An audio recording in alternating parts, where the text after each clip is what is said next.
Buenas noches, estimados amigos de Onda Digital Perú, sus canales y plataformas asociadas en todo el país. Soy Enrique Cornejo y estoy con mucho gusto aquí con ustedes en su programa Punto Crítico, que semanalmente transmitimos en directo desde estas ondas para todo el país y en el que analizamos temas económicos, sociales y políticos de actualidad que sean importantes para que usted los conozca y tenga una opinión formada, siempre en lo posible basada en datos, en evidencias, en ciencia y, por supuesto, en casos. El primer bloque quiero dedicarlo un poco a la coyuntura económica, social y política que vive el Perú. Todos los días estamos observando una evidente disputa por el poder que hay entre todas las instituciones tutelares del Estado y de la democracia.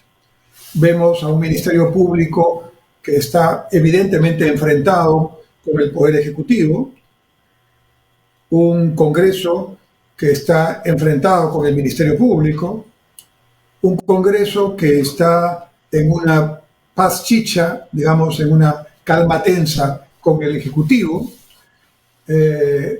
un poder electoral cuestionado en su principal característica, que es la objetividad, la transparencia y la idoneidad, un poder judicial también cuestionado, ¿no?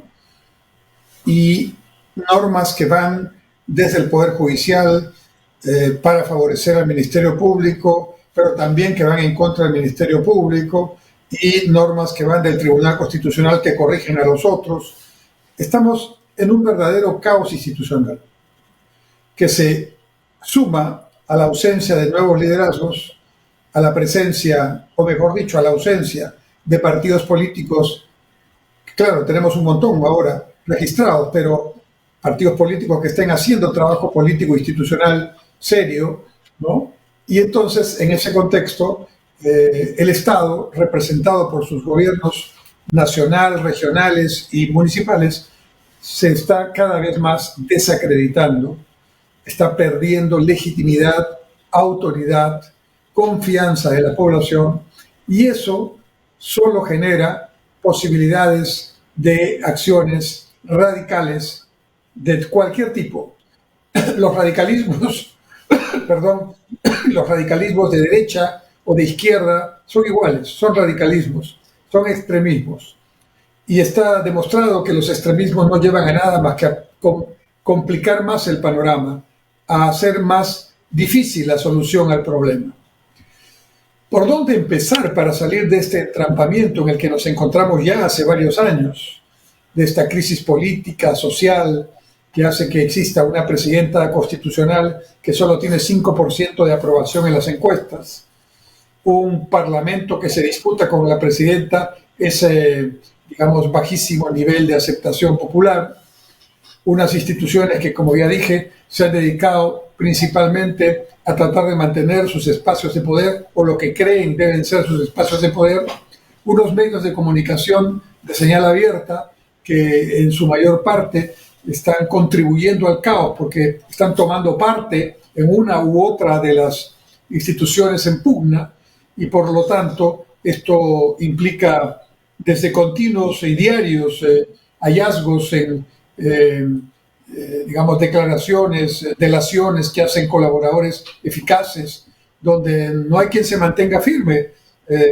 Las declaraciones de un colaborador eficaz que trabajaba en la Fiscalía están haciendo que todos los sectores políticos y todas las instituciones estén involucradas, lo cual, como digo, contribuye, más allá de ser verdad o no, a generar esta situación de incertidumbre y de desconfianza. ¿Qué es lo que genera esto? Además del mal momento, la mala vibra que genera esto, además ya está impactando en la economía de los peruanos. Yo les he explicado en otros videos anteriores por este mismo programa que la economía tiene sus reglas.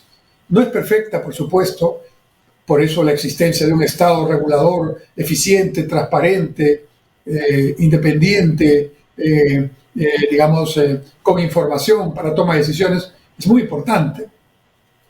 Pero no solo no tenemos mercados que estén funcionando adecuadamente, sino que además tenemos un Estado que no está a la altura de las circunstancias por todo lo que estoy diciendo, y ante lo cual se produce una situación de desgobierno muy clara. El drama es que estamos en este momento, mediados de mayo del año 2024. Estamos, por lo tanto, cerca de dos años, un poquito más de 2 años, del cambio de gobierno constitucional que sería el 2026. Y está más claro que el agua que hay un sector importante de los medios de comunicación, de algunos sectores o bancadas en el Congreso, de algunos grupos políticos, ¿no? Y de algunas instituciones que deberían estar al margen de esto, como Ministerio Público, Poder Judicial y otras instituciones tutelares, que están creando las condiciones, no cabe duda, para que haya una vacancia presidencial. Y quiero decirles que la señora presidenta está haciendo los méritos para que esto se produzca, pero digamos que del hecho de que haya necesidad de investigar y eventualmente sancionar lo que haya que sancionar cuando se ha violado la ley o la Constitución, a producir esta permanente tensión de sacar presidentes casi como deporte, hay una gran diferencia. Quiero explicarles esto, ¿no? Porque aquí se produce una situación bien incoherente, al mismo tiempo paradójica, ¿no? De pronto, si se dice que hay que tener cuidado de no estar sacando presidentes a cada rato, entonces a los que decimos eso nos dicen, entonces ustedes están con la corrupción, están con, digamos, el gobierno, etcétera, etcétera. Y no, yo personalmente no tengo ninguna simpatía por este gobierno desde que empezó con el señor Castillo, porque valga el recuerdo, la señora presidenta era parte de su fórmula presidencial, vicepresidente del señor Castillo. De manera que, aunque su gobierno no ha seguido la línea, si podemos llamar línea, o el estilo que seguía el señor Castillo, que francamente en menos de 2 años nos complicó la existencia y generó miles de millones de dólares en pérdidas para todo el Perú, para todos los peruanos, aunque no sigue esa línea, los problemas políticos en los que se mete son disparos al pie, ¿no? Digamos que tienen que ver con situaciones digamos, de presumir, ¿no? De presunción, de estar en temas superfluos que a la luz de cualquier ciudadano pues no vienen al caso, no deberían estar presentes, pero lamentablemente están, ¿no?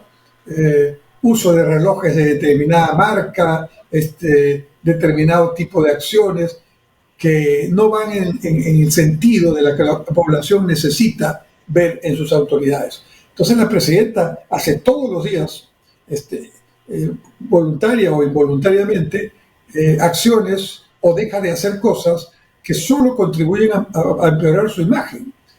Pero bueno, el procedimiento constitucional claramente establece en qué casos se puede plantear una vacancia presidencial.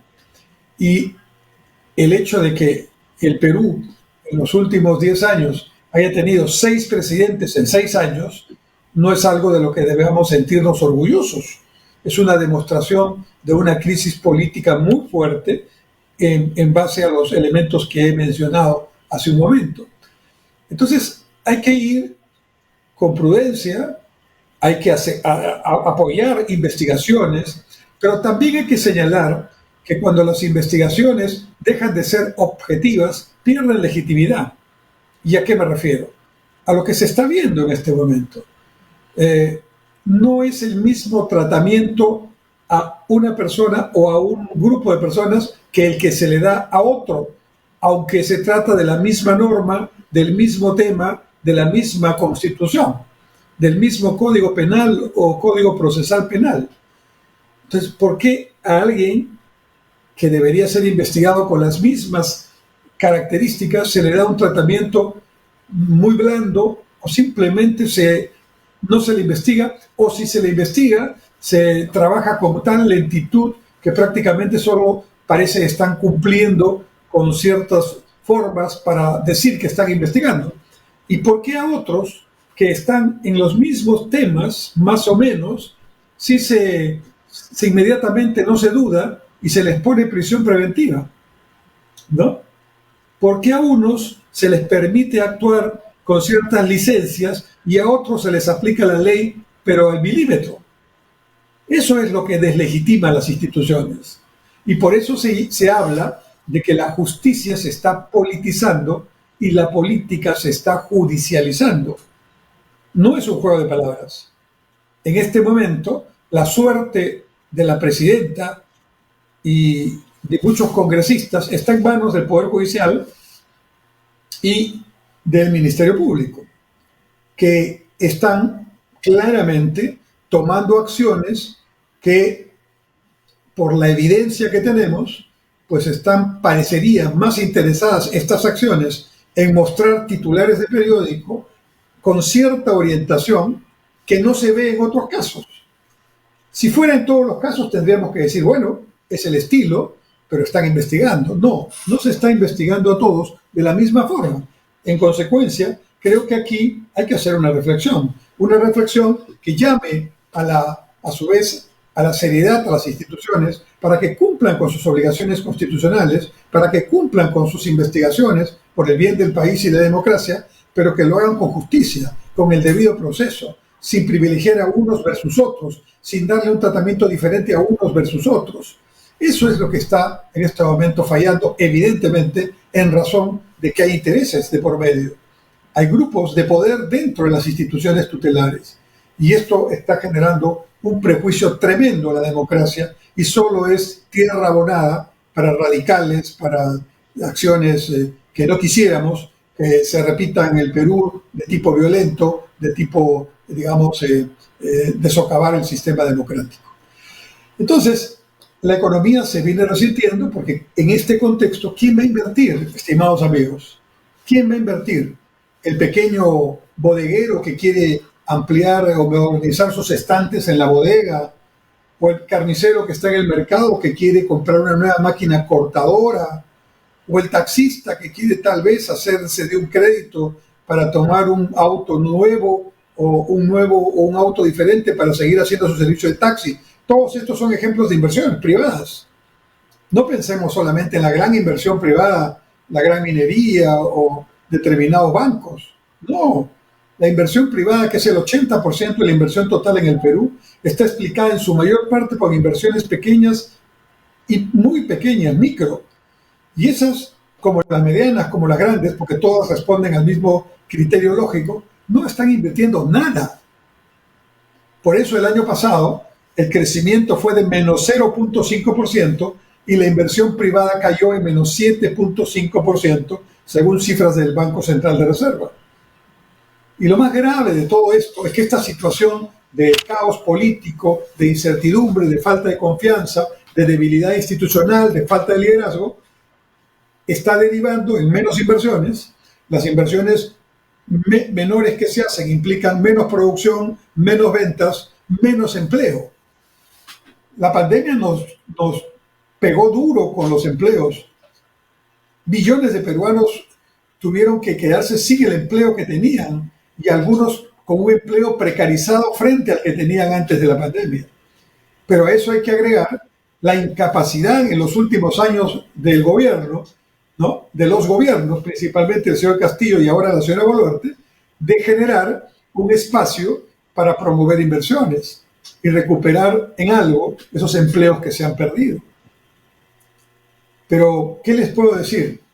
Todos los días prendemos nuestros televisores o escuchamos la radio, ¿no?, y vemos las redes sociales de los grandes medios de comunicación social y del 100% de noticias que nos dan todas negativas, 70% tienen que ver con temas de corrupción, con temas de inseguridad ciudadana, ¿no?, y 30% con temas de realities, de chismes vinculados a la farándula y otros asuntos que no tienen ninguna importancia.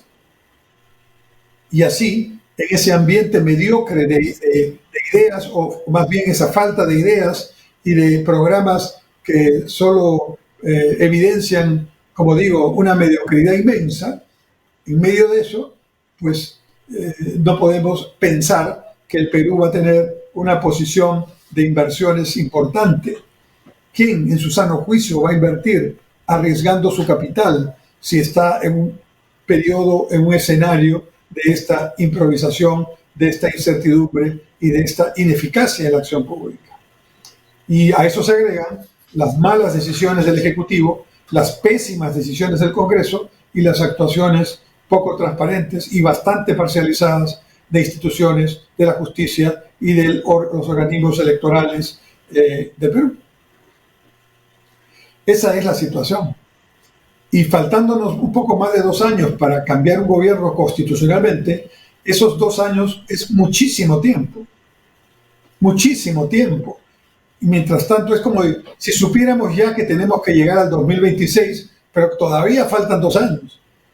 Y en esos 2 años todavía tenemos que seguir presenciando esta mediocridad, esta incapacidad para gestionar una especie de hábito masoquista por ver solo lo negativo que está ocurriendo. No niego que esté ocurriendo, pero no es lo único que está ocurriendo. Hay también cosas positivas que ocurren en el país en todo ámbito de cosas, pero eso no son noticias, no generan rating, de manera que los medios de comunicación tienen una parte de responsabilidad en este empobrecimiento de la agenda política, en este oscurantismo, porque no hay ideas, ¿no? Se nos trata como personas que debemos recibir cierta información y esa información va todos los días y todas las noches. Consecuentemente, pues está el país también en ese aspecto bastante, digamos, en un nivel bastante mediocre que deja mucho que desear. Hay que salir de esta inercia, hay que salir de este oscurantismo, hay que promover que los partidos políticos realmente hagan una reingeniería y planteen nuevas ideas, nuevos líderes, ¿no? Que ayuden a generar una salida democrática y constitucional a este problema. Porque cualquier otra salida que se pretenda hacer, como algunos sugieren, no es buena. Todo aquello que nos lleva a la violencia no es bueno. Y no es bueno no solamente porque es una calificación de tipo moral, sino porque ya se ha visto, ya ha sido demostrado recientemente y anteriormente que la violencia solo conduce a más problemas y no soluciona nada. En el ejemplo máximo, la violencia llegó al gobierno con el señor Castillo. Había hace poco tiempo en el Perú un presidente del Consejo de Ministros que alentaba la violencia y que decían vengan desde las provincias a enseñarles aquí a los que viven en Lima, ¿no? Cómo deben ser las cosas. O sea, alentaba una rivalidad entre el campo y la ciudad, entre los pobres y los ricos, entre la agricultura y la minería. Esa manera de hacer gobierno dividiendo y promoviendo la violencia, que es una manera muy marxista, ¿no? Conocida, es pues una forma de empobrecer al país. Es una forma de hacer más complejo la salida del tema. Y la salida de este tema, políticamente hablando, tiene que ver necesariamente con que los partidos, hay cerca de 40 partidos que están en proceso de inscripción, algunos ya 28 están inscritos, así que por lo menos en las próximas elecciones vamos a tener, si no a 30, más de 30 partidos, cuando el récord había sido en el 2021, que tuvimos 18. Y esa es otra demostración de la crisis, la fragmentación política, que no lleva sino a tomar decisiones también mediocres por parte de la población. Entonces, la capacidad que tengan los liderazgos de estos partidos para plantear ideas realmente importantes en relación a los problemas. ¿Qué van a hacer los partidos? ¿Qué piensan que se debe hacer con respecto a esta toma institucional que vemos del Poder Judicial, del Ministerio Público, los organismos electorales, de la Junta Nacional de Justicia, donde lo que vemos es solamente pugnas de poder y no vemos autonomía, no vemos trabajo eficiente dentro de sus ámbitos constitucionales, trabajo transparente, trabajo independiente, trabajo que no se parcializa con nadie. Así se gana el respeto, manteniendo independencia, transparencia, eficiencia, justicia, pero no haciendo para A tal procedimiento y para B otro procedimiento, porque A, yo simpatizo con A, con B no simpatizo. Así se está trabajando. Claramente, Esto no es un argumento que ustedes desconozcan, se está viendo. Entonces, tenemos que tener una capacidad de esclarecimiento, de reflexión sobre esto. No podemos dejar que las cosas sigan así y hay que encontrar salidas democráticas y pacíficas, no otras, democráticas y pacíficas. Una es alentar a que estos partidos que están ya inscritos y que son, algunos de ellos va a ganar la elección, ¿no? Sin duda, porque así son las reglas de juego, pues tengan el desprendimiento sus principales líderes para ir en alianzas políticas permitidas por la ley electoral y por la Constitución. De esta manera se puede afrontar la problemática compleja que hay, no totalmente, porque va a ser todo un tema resolver y volver de alguna manera a los niveles prepandemia que teníamos, que también habían logrado cosas importantes, pero tenían un Estado fallido, un Estado que no había trabajado a la par que el crecimiento, ¿no? Entonces hay que retomar ese punto en los aspectos positivos y hacer una verdadera transformación del Estado que no se ha hecho hasta ahora y que implica hacer un Estado moderno, transparente, eficiente, ágil, oportuno, enfocado en el ciudadano, pero con un capital humano de alta especialización y eficiencia que permita que el trabajo digno del funcionario público se convierta en una realidad y que haga realidad el artículo 1 de la Constitución Política del Estado peruano, en la Constitución del 93 que está vigente, artículo 1, primera página, y que dice así, ¿no? La defensa de la persona humana y de su dignidad es el fin supremo de la sociedad y del Estado. Repito, es textual, me lo sé de memoria. La defensa de la persona humana y su dignidad es el fin supremo de la sociedad y del Estado. Bastaría cumplir este artículo, bastaría tener presente este artículo en cada momento de nuestra actividad pública privada y entonces el Perú saldría adelante con las tremendas potencialidades que tiene y aprovechando precisamente las ventajas del capital humano que tiene. Porque los peruanos, cuando nos decidimos y trabajamos y dejamos esta mediocridad, este oscurantismo, esta manera tan inútil de pasar el día peleándonos y disputándonos espacios de poder que no sirven para nada, sino para solamente efímeros momentos de poder de algunos, si tuviéramos realmente el desprendimiento y la capacidad de hacerlo, empezaríamos a ver, no la solución total, porque esto va a tomar un tiempo, pero sí un camino, una luz al final del túnel que empiece a darnos cierta esperanza.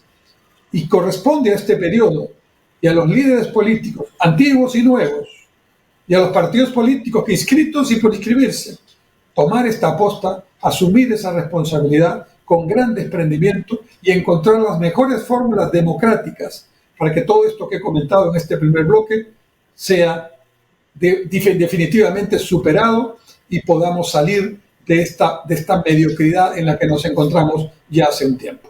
Vamos a hacer un alto y volvemos en punto crítico dentro de un momento.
¿Cómo están, estimados amigos? Volvemos a Punto Crítico, su programa de hoy día martes, que se transmite en directo, en vivo y en directo desde Onda Digital y sus canales y plataformas asociadas en todo el Perú. Punto Crítico es una ventana de debate, es una ventana de reflexión en la que tratamos de explicarles temas de la coyuntura económica, social y política para efecto de un mejor entendimiento y de una opinión propia que cada uno de ustedes debe tener como ciudadanos responsables. En este segundo bloque quiero hablar de dos temas internacionales importantes que tienen que ver con la economía y con la política. El primer tema tiene que ver con Argentina, que está, como saben ustedes, desde diciembre del año pasado, bajo la presidencia del economista Javier Milei, un libertario, así se denomina él mismo, pero políticamente hablando es un radical de derecha que plantea un liberalismo a ultranza, ¿no?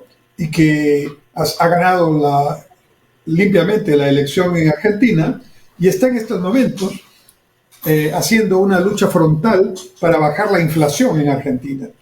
La inflación en Argentina estaba camino a la hiperinflación. Hiperinflación es la situación en la cual los precios ya suben 100%, 1000%, sin ninguna posibilidad de retomar, se convierte en un huracán imparable, la hiperinflación.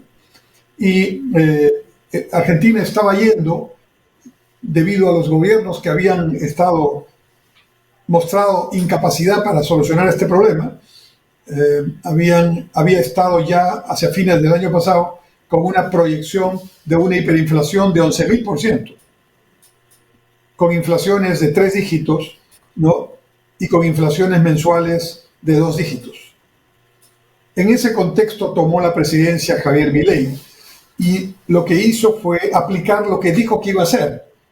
A diferencia de otros políticos tradicionales que dicen una cosa en la campaña y hacen exactamente lo contrario cuando llegan al poder, Milei hizo exactamente lo que dijo que iba a hacer. No lo adornó. Aplicó un severo programa de ajuste que sin duda ha significado un golpe importante para la economía de los argentinos, pero que ese golpe, ese sacrificio de diciembre, enero, febrero, marzo y abril, ¿no? 5 meses, empieza a dar frutos.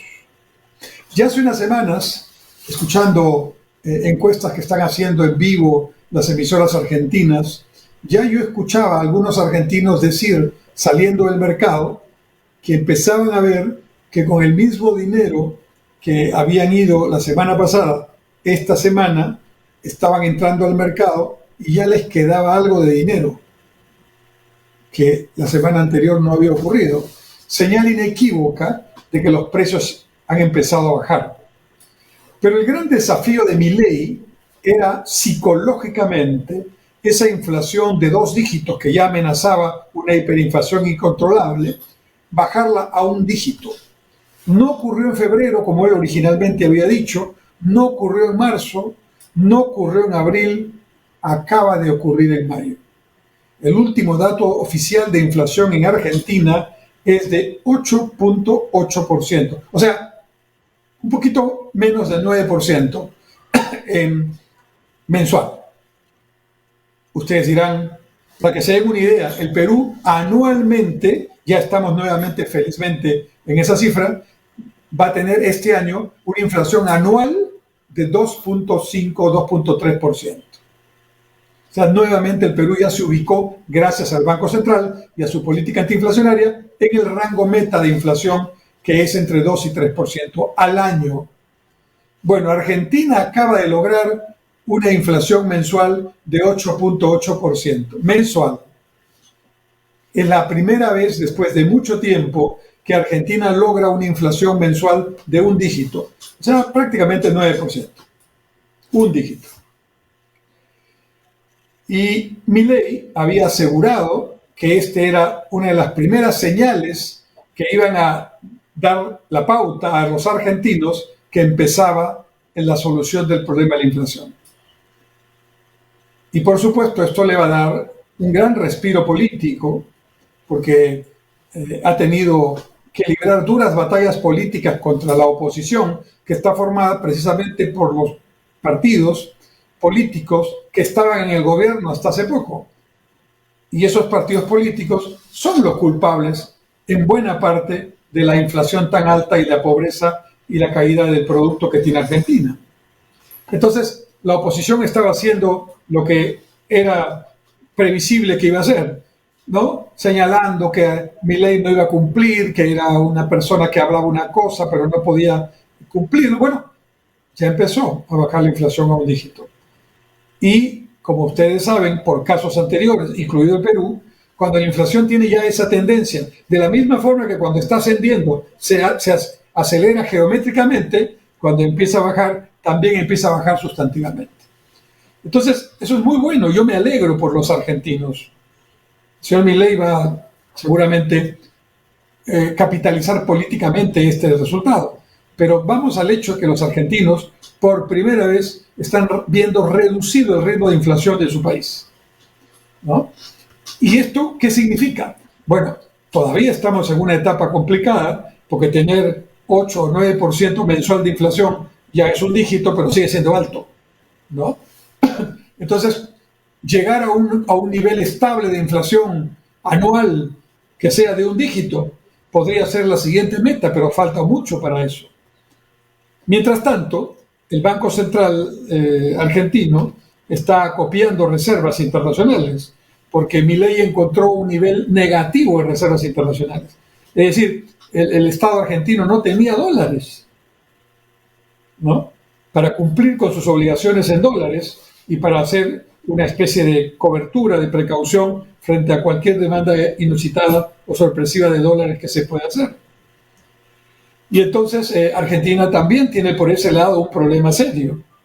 Por otro lado, Milei ha empezado a liberalizar precios, eliminar subsidios, digamos, elevar tarifas, lo que ha golpeado, digamos, a la ya golpeada economía popular de los argentinos. Pero ¿cuál es el objetivo de estas medidas de liberalización? Estabilizar los precios, eliminar los subsidios y dejar libres los precios para lograr que estos se estabilicen allí donde el mercado marca que deben estabilizarse. Ese proceso todavía no se ha completado, pero sería, digamos, el resultado si las tendencias en términos de decrecimiento e inflación continúan como se espera que continúen en los próximos meses. Entonces, Argentina, si logra este objetivo hacia el segundo semestre de este año y la inflación se pone en un nivel manejable, controlable, va a empezar, no tengo ninguna duda, un significativo proceso de crecimiento y diversificación de su economía muy maltratada, que alguna vez fue en América Latina una especie de Suiza en la región, ¿no?, con ingresos promedio per cápita que eran de nivel europeo y mejores que varios países europeos. Argentina perdió eso en el tiempo por políticas estatistas que enfatizaban en poner controles de precios, subsidios, que a la larga generaron una emisión de dinero que no estaba respaldada productivamente, y esa manera de enfrentar el déficit de financiamiento generó la hiperinflación que estaba hablando. Ahora entonces estamos ante una muy buena noticia, y esa muy buena noticia tiene que de alguna manera continuar asentándose en la misma tendencia decreciente en los próximos meses. Porque todavía la inflación anualizada en Argentina en este momento está en 289%. Todavía es una cifra muy alta. Pero lo importante aquí no es la cifra como stock, sino ver la tendencia. ¿Es creciente o es decreciente? Y si es decreciente, como ya está siendo en este momento, ¿cómo se ve la sostenibilidad de esa caída? Para lograr efectivamente poner a los precios en un nivel tal que ya se esté estabilizado ese mercado. Y como ocurre con un paciente cuando entra a una sala de urgencias en un hospital y lo pasan a cuidados intensivos. Entonces, ¿cuál es la misión de los médicos intensivistas? ¿Cuál es la misión de los médicos que están en las salas UCI? La misión es no curarlo de sus enfermedades, que probablemente fueron el origen de esa situación de emergencia, sino sacarlos de la crisis. Uno, cuando va a UCI, es para que de UCI salga estabilizado, con sus signos vitales nuevamente estables: presión arterial, pulsaciones, nivel de oxigenación, etcétera, etcétera, etcétera. Y cuando ya logras estabilizar al paciente, recién lo pasas a cuidados intermedios, de manera tal que ahí siga en su proceso de recuperación, y en algún momento lo pasas a la cama del del cuarto en el hospital, a sala, como dicen. Y estando ahí ya vienen los especialistas para ver el problema concreto que originó esta descompensación. Sea el corazón, sea el riñón, sea, digamos, alguna infección, y vienen los correspondientes médicos especialistas. Milei todavía, haciendo el paralelo, está, digamos, siendo el médico emergencista que está tratando al paciente, que está todavía en cuidados intensivos, está con oxígeno artificialmente, ¿no?, para ayudarlo a respirar, y eso está todavía generando un gran pendiente sobre lo que ocurrirá mañana o pasado. Y lo que esperemos que ocurra mañana o pasado es que esa persona, ese ser humano, o esa economía, ese país que se llama Argentina, empiece a encontrar las maneras de recuperar confianza y niveles de inversión para volver al círculo virtuoso, ¿no? Inversión, producción, ¿no?, empleo, crecimiento, ¿no?, ventas, pago de impuestos, retorno de los impuestos a través del presupuesto para la población a través de obras públicas, etcétera, etcétera. Estamos entonces con una noticia que desde Argentina parece decirnos que las cosas empiezan a cambiar. Espero que así sea, por el bien de Argentina y por el bien de los argentinos, pero también es algo que debemos mirar los que estamos fuera de Argentina con bastante interés, porque el éxito que pueda tener Milei en esta primera etapa de estabilización va a ser un éxito que le va a dar mucha fortaleza política, porque muy pocos pensaban que podía lograr el objetivo. Todavía no lo ha logrado, pero está camino a lograrlo. Otro tema será cuando ya la economía está estabilizada, ya la inflación no está desbocada. Otro tema será de qué manera se va a recuperar la actividad económica para, con inversiones nuevas, empezar a generar empleos, valor añadido, impuestos, etcétera, etcétera.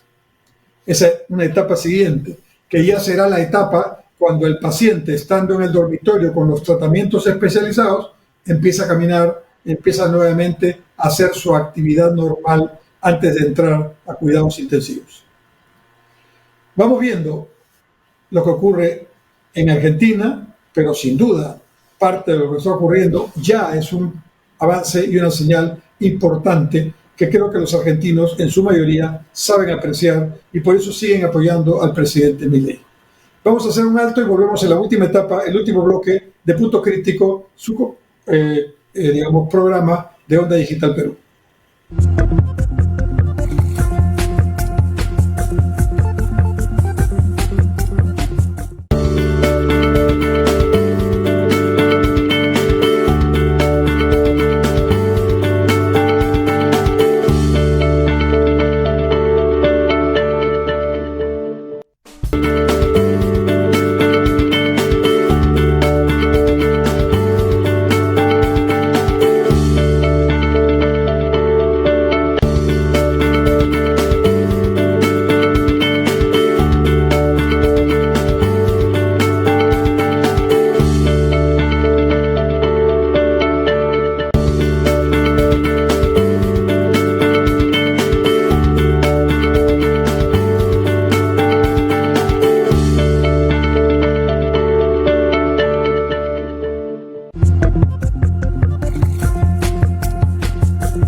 Estamos de vuelta en Punto Crítico, su programa de análisis de temas económicos, sociales y políticos por Onda Digital Perú, sus canales y plataformas asociadas en todo el país. En este último bloque quiero comentar dos importantes noticias. Una que nos hemos enterado el día de hoy. Hoy estamos martes 14 de mayo del año 2024, en vivo, y es que el presidente Biden en los Estados Unidos acaba de decretar que se va a imponer tarifas, aranceles, o sea, elevar los aranceles, que como ustedes saben son los impuestos a las importaciones, para las importaciones que provengan de China, en particular vinculada a chips y automóviles eléctricos, que como sabemos están en este momento producidos por China en una condición de liderazgo. Es decir, todo lo que es movilidad eléctrica, China ya es la primera digamos, oferta del mundo y con una oferta muy calificada, una oferta de alta tecnología. Entonces, ¿qué significa esto? Que Estados Unidos está reconociendo que los chinos son más eficientes que los norteamericanos en estos temas y que al no poder competir está elevando los aranceles, que por cierto es un tema que seguramente mañana China llevará como demanda ante la OMC, la Organización Mundial del Comercio, que tiene un organismo de solución de diferencias. Y China le va a decir, señores de la OMC, Tribunal de Solución de Controversias, por favor, demando a los Estados Unidos que unilateralmente me ha elevado los aranceles, incumpliendo el artículo tal del Tratado de Marrakech, que dio origen al acuerdo GATT del año 1994, que marca las reglas de juego para el comercio internacional. Pero la decisión de Biden no tiene que ver con lo que estoy diciendo. Eso es lo que va a pasar como consecuencia de la decisión. Pero claramente la decisión de Biden tiene que ver con un mensaje a un sector de la economía norteamericana que está siendo muy, muy debilitada por la eficiencia china y por las importaciones chinas que están entrando. Ya había pasado esto en los años 60, 70 del siglo pasado con las importaciones que venían provenientes del Japón. Ya había pasado luego con los productos de diferentes sectores que provenían de Japón, de otros países europeos, pero también de Corea del Sur y de la propia China, ¿no? De manera que esto no es nuevo, pero también implica un mensaje político interno al interior de Estados Unidos, porque debo recordar que en noviembre de este año se elige el nuevo presidente de los Estados Unidos. Y hay dos candidatos, hasta el momento son evidentemente los candidatos que sin duda en algún momento de este año serán ratificados. Por los demócratas está yendo el presidente Biden, el actual presidente está yendo por la reelección. Y por los republicanos está yendo el expresidente Trump, que va por un nuevo mandato. El nombre del lema, ¿no? El lema de la campaña del presidente Trump es el mismo lema que utilizó en su campaña anterior cuando fue elegido. Y el lema es Make America Great Again. Make America Great Again quiere decir hagamos de los Estados Unidos una nación grande otra vez, ¿no? Entonces, frente a ese mensaje que es muy poderoso al interior de Estados Unidos, porque ¿qué norteamericano no quiere que su país sea grande nuevamente, poderoso, y que no lo estén fastidiando ni los terroristas internacionales, ni los productos extranjeros que vienen a afectar sus economías, sus industrias? Entonces, ese sector que es un sector mayoritario en Estados Unidos y que hoy enfrenta estos problemas, ve con simpatía ese mensaje. Por lo tanto, la decisión del presidente Biden que ha tomado hoy día de ponerle aranceles a las importaciones chinas de vehículos eléctricos y otros productos más, no es sino parte de la campaña electoral en la medida en que los demócratas y los asesores de Biden deben haber considerado que esta puede ser una medida que compense el avance que en la población electoral norteamericana está teniendo el señor Trump. Hoy día salieron unas encuestas en los Estados Unidos que señalan claramente que si las elecciones presidenciales fueran mañana, el señor Trump ganaría al señor Biden, ¿no? Y entonces lo que ahora tenemos que ver es este proceso. Estamos en mayo, de aquí a noviembre, ¿qué puede pasar? Y cada voto, cada acción se toma en función del impacto que éste pueda tener dentro de los votos que puede obtener cada candidato. Así estamos en los Estados Unidos y por eso hay que entender estas medidas para mirarlas en su real objetivo, en este caso, un objetivo político. Y finalmente, quería compartir con ustedes que la semana pasada en la Universidad Nacional Mayor de San Marcos, donde yo trabajo, y la Universidad de Barcelona, desarrollaron el segundo foro iberoamericano virtual de derechos digitales, con la participación de más de 30 expositores de primer nivel procedentes de 20 países iberoamericanos.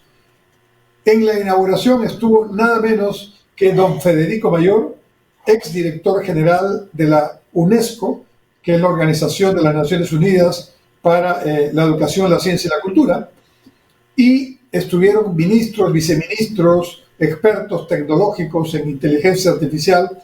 El tema era la inteligencia artificial, los derechos digitales y las políticas públicas. Y como reflexión, después de haber escuchado todas las ponencias, incluso de haber participado dando una ponencia dentro del foro, que tuvo más de 2.000 participantes virtuales de todo el mundo, el consenso fue, creo resumirlo correctamente, que la inteligencia artificial está avanzando inexorablemente, que no nos debemos sorprender de todo lo que implica este proceso tecnológico disruptivo mediante el cual robots nos imitan la voz, nos imitan los gestos, y usando la Big Data que está allí en la nube, pues juntan todo lo que hay de cada uno de nosotros, nuestro comportamiento en las plataformas digitales, en los chateos que hacemos, en los likes que ponemos, nuestra participación en plataformas de video como YouTube, TikTok o Instagram, y juntan todo eso más lo que tengamos publicado o no publicado, o lo que se diga o no se diga de nosotros, y entonces todo eso, con una velocidad increíble y una capacidad extraordinaria que tienen estos robots, simplemente se condensa la información, se sistematiza y luego se genera, ¿no?, una suerte de ya acción donde, para decirlo en pocas palabras, la inteligencia humana entra en conflicto o competencia, en cierto sentido, con la inteligencia artificial. Y decían la mayoría de los expositores que lo que no hay que permitir es que la inteligencia artificial, que finalmente es generada por inteligencia humana, termine, digamos, socavando la inteligencia humana como tal, ¿no? De hecho, esto da lugar a la discusión de cuáles son los deberes y los derechos digitales que todo ciudadano en el mundo debe tener. Por ejemplo, el derecho digital a la privacidad de nuestra información, de nuestros datos, que hoy no existe, porque la información que nosotros generamos cuando participamos en las redes sociales está lo que se llama en la Big Data, o sea, es información pública que manejan estas grandes empresas, que no son muchas, y que están concentrando el poder, un poder extraordinario que es inmenso y mayor al poder tradicional que tenían las empresas o los gobiernos. Hoy en día estamos empezando a visorar, estamos empezando a ver un poder cibernético que es superior y mucho más fuerte que el poder de los gobiernos y de las empresas que antes eran quienes dominaban este asunto. De manera que por eso algunos hablan de una crisis sustantiva del sistema capitalista y otros hablan de un repensar el capitalismo, no de volver a las ideas socialistas que ya fracasaron, sino reestructurar el sistema capitalista para darle un rostro más humano a esta globalización, para darle un rostro más humano a estas medidas que estamos comentando aquí. La inteligencia artificial versus la inteligencia humana, un conflicto que definitivamente nunca debería llegar al punto que la inteligencia humana esté subordinada, y más bien que los derechos digitales de todos los ciudadanos del mundo estén preservados en sus leyes y en sus constituciones. Muy bien, hemos tenido una agenda variada, una temática variada en este programa. Deseo que les haya servido, que les haya gustado, y nos vemos, Dios mediante, el próximo martes a las 7 de la noche, siempre por Onda Digital Perú, sus plataformas y canales asociados en todo el país. Muchas gracias, hasta luego.